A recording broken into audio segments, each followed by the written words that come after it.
Alright, so this video is going to be a little different.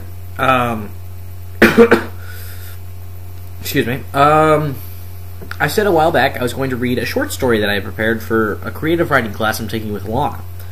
And so that's what I'm going to be doing. I'm going to be reading it. But see, reading short stories off paper in front of a camera is really boring. So I'm going to have the video and audio be two separate things. Please excuse the terrible quality of the video, and probably the audio as well.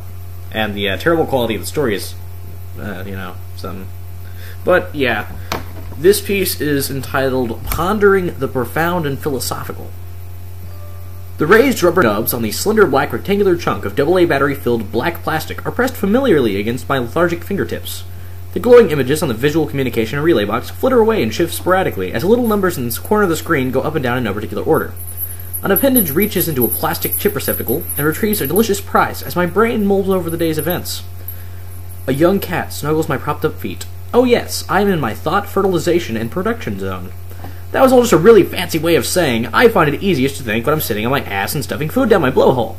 And as I sit here and ponder the fancier ways of stating this profound statement, I also come to realize that I would most likely be better off spending my time exercising or learning some necessary skill. A skill like knitting, perhaps. If I could knit, I could make a hat out of yarn.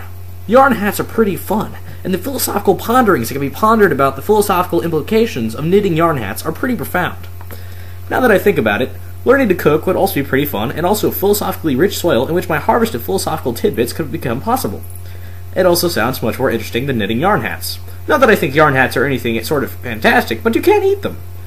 So anyway, I think that I should start out by watching the Food Network.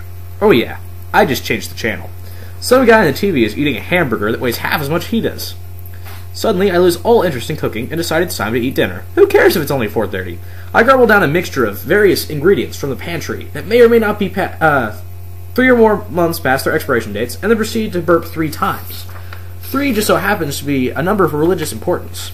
Obviously, my burping now has spiritual and philosophical significance of some kind, and I should devote all of my time to studying the processes through which gases escape the gastrointestinal tract, and then compare my findings from the aforementioned research to every religious and philosophical text known to both man and dolphin.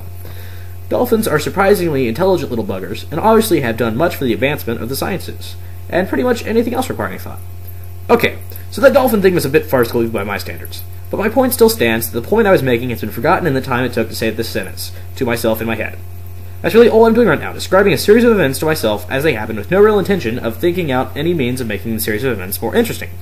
I mean, I could start dancing right now, and then eat a banana while singing the Star-Spangled Banner, but that would be downright silly. Why would I even consider doing anything that crazy for the purpose of making a series of events that I'm stating to myself in my head as they happen more interesting?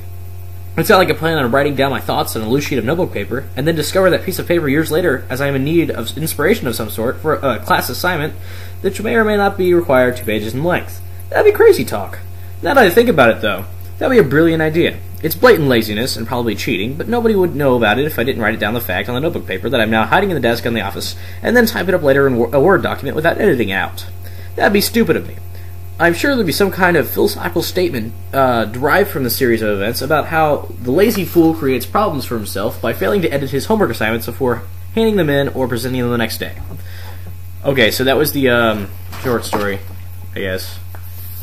It's, I guess, first-person narrative. They liked it at school, so I mean, that's cool. And that's pretty much it for this video. Have a happy Thanksgiving. Yeah. Good night.